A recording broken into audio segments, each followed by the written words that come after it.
A Treviso è sempre più braccio di ferro tra il collettivo ZTL e l'amministrazione comunale. A tenere banco è l'occupazione della ex caserma Piave da parte dei giovani. Il comune ha intimato l'abbandono, pena l'esclusione del gruppo dai bandi municipali. Quella che inizierà domani si preannuncia una settimana incandescente. Il servizio di Antonello Profita.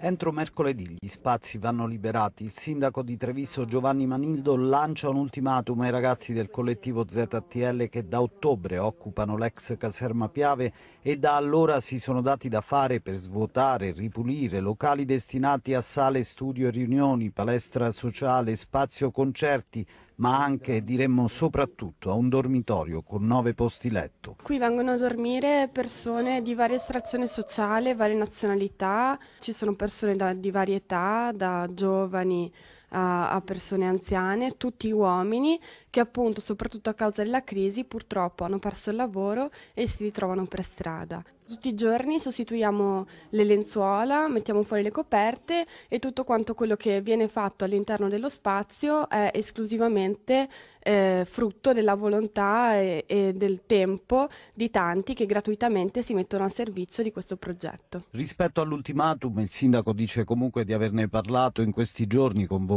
No, a noi non risulta che nessuno del collettivo abbia parlato direttamente con il sindaco Manildo, non so, magari avrà confuso con qualcun altro.